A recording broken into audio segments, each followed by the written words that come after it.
As parents and teachers, we invest so much into the academic success of our children, from tutors to extra lessons, long hours after work, any app that promises to help them academically, we subscribe to. Yet the reality of some parents is that it's already almost at the end of the third term and the results are still not there. They're not giving.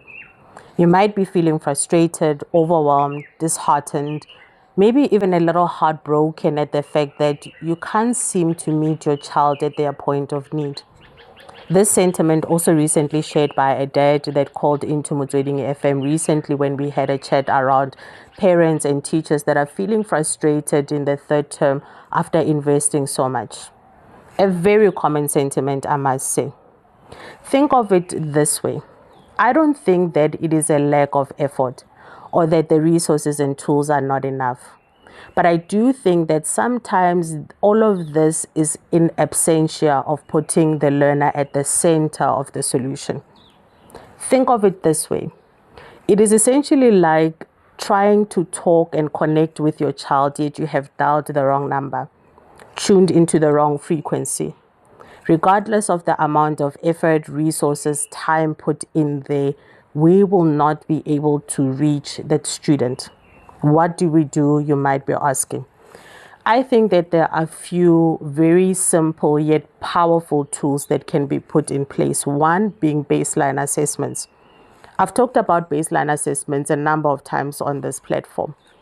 The fact that baseline assessments can be done at grade levels or subject levels is powerful because they allow us to identify the gaps and the cracks, address them early on so that when the next concept is built, the learners have got a strong foundation. So picture a staircase in your mind. A staircase is built up of a number of steps on top of each other, and those can be seen as academic concepts in every subject, in every grade.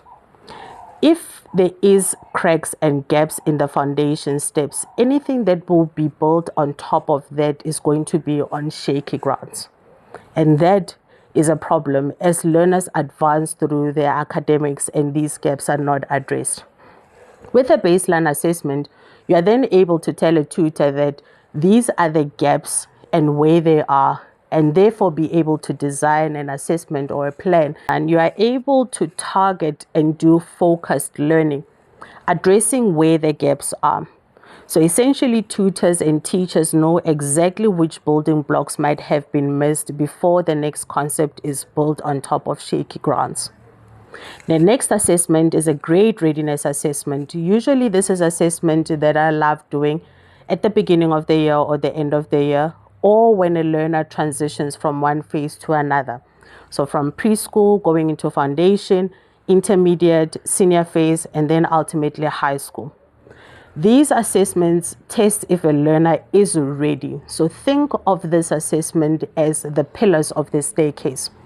So if these gaps are not addressed at minute levels or at step level, it is going to ultimately affect the pillars when learners jump from grade 4 to grade 6 and from grade 7 to grade 9, essentially building a model of catastrophe, where we have learners in grade 8, grade 7, grade 8, and grade 9 unable to read properly and write properly and comprehend basic concepts.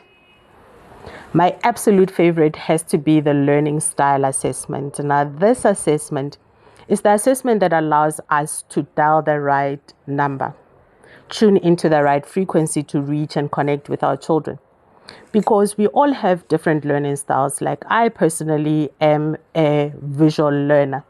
I create mental pictures, and the minute I'm able to do that, I'm able to comprehend and therefore be able to apply the knowledge practically.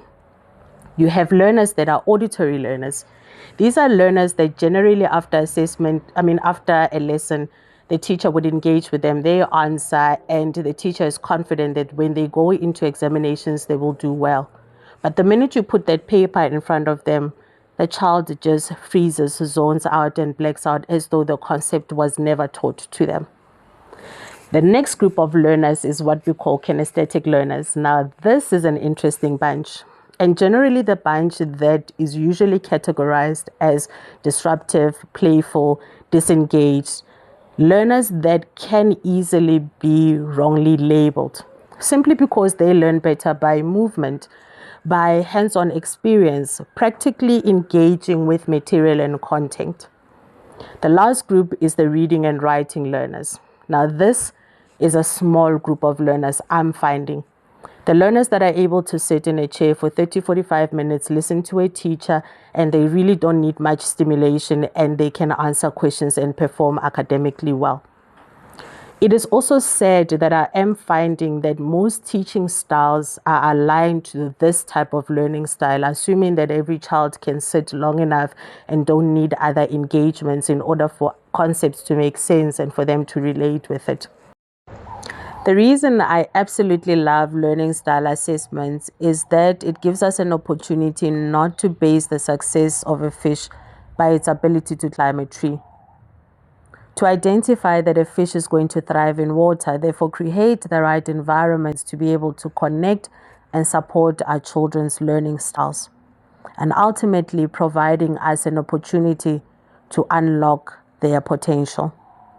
If you are curious about any of these assessments, feel free to DM me the word assessment. Click on the link on my bio or send me an email and I'd be happy to help you. I'm CAT Education Specialist, holding your hand as we navigate education.